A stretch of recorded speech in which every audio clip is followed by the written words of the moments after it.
कमियां तो सब में होती है, पर इस कहानी से हम जानेंगे कि उस कमियों का फ़ायदा कैसे उठाया जाए, कैसे उस कमी को अपनी ताकत बनाया जाए। कहानी टूटे हुए मटके की। एक पनहारा पानी डालने के लिए सबके घर जाता था। उसके पास 2 बड़े मटके थे। दोनों मटकों को उसने एक बड़े डंडे से बांध दिया था। डंडे के दोनों कोने पे एक एक मटका था और उस डंडे को वो अपने कंधे पे लेके चलता था। एक मटका था, उसमें एक छोटी सी दरार थी, जबकि दूसरा मटका परफेक्ट था और उस वजह से उसमें पूरा का पूरा पानी जस के तस रहता, जबकि दरार वाले मटके में जितना पानी डाला गया है उसका आधा पानी गिर जाता। जब पनहारा झील से लेके अपने मालिक के घर पानी लेके पहुंचता तो तब तक उस दरार वाले मटके का पानी आधा गिर गया होता। ये सब 2 साल तक चलता रहा। 2 साल तक पनहारा रोज़ 1.5 मटके पानी मालिक के घर पहुंचाता रहा। जो परफेक्ट मटका था वो बहुत खुश था, क्योंकि वो अपना काम सही तरीके से कर पा रहा था और उसके लिए वो एक बड़ी उपलब्धि थी।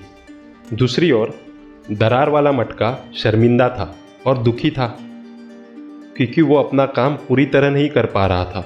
वो अपनी क्षमता से सिर्फ आधा काम कर पा रहा था। एक दिन आखिर दरार वाला मटका दुखी होके पनहारे से बोल देता है कि मैं बहुत शर्मिंदा हूँ, क्योंकि मुझ में एक दरार है, इसलिए मैं पूरा पानी मालिक तक नहीं पहुँचा पाता और इसलिए मैं तुमसे क्षमा मांगना चाहता हूँ। मेरी वजह से आपकी इतनी मेहनत का आपको पूरा मोल नहीं मिल पाता। 2 मटके पानी की जगह मालिक के पास सिर्फ 1.5 मटके पानी ही पहुँच पाता है। तभी पनहारा बहुत ही दया भाव से बोलता है, इतने दुखी ना हो, और इस बार जब हम मालिक के घर पानी डालने जा रहे होंगे तभी तुम रास्ते में लगे खूबसूरत फूलों को देखना। हम तुम्हारी दरार के बारे में मालिक के घर पहुंचने के बाद बात करेंगे। झील से लेके मालिक के घर जाते समय जैसे पनहारे ने कहा था, वैसे दरार वाला मटका फूलों को निहारता गया। खूबसूरत फूल, अलग अलग रंग के फूल, जंगली फूल, हवा के संग झूमते और सूरज की रोशनी में चमकते फूल, सब ध्यान से देख रहा था। पर जब वो मालिक के घर तक पहुंचा, वो फिर से दुखी हो गया था, क्योंकि उस मटके से आधा पानी गिर चुका था। और फिर वो पनहारे से क्षमा मांगता है, क्योंकि उस दरार के वजह से उस मटके का आधा पानी गिर चुका था। तब पनहारे ने टूटे हुए मटके को सांत्वना देते हुए कहा, क्या तुमने ध्यान दिया, फूल सिर्फ एक ही साइड पे खिले थे, वो भी जिस तरफ तुम थे उसी साइड पे। दूसरी तरफ फूल तो खिले ही नहीं थे। तब टूटे हुए मटके ने आश्चर्यचकित होकर उससे पूछा, हाँ, पर ऐसा क्यों हुआ कि इस बात पे मैंने कभी ध्यान नहीं दिया। तब जवाब देते हुए पनहारे ने कहा, मुझे तुम्हारी दरार यानी तुम में जो कमी है उसके बारे में हमेशा से पता था, लेकिन मैंने उस बात का फ़ायदा उठाया।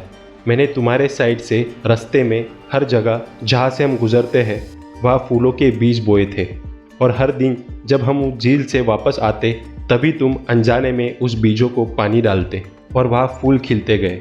और तुम्हें यह भी बता देता हूँ कि उन फूलों से मैं मालिक का घर भी सजाता हूँ, जिससे मालिक मुझ पर बहुत खुश होते हैं। अगर आज तुम वैसे नहीं होते जैसे तुम आज हो तो रास्ते के साइड में फूल कैसे खिलते और मैं मालिक के घर को कैसे सजा पाता।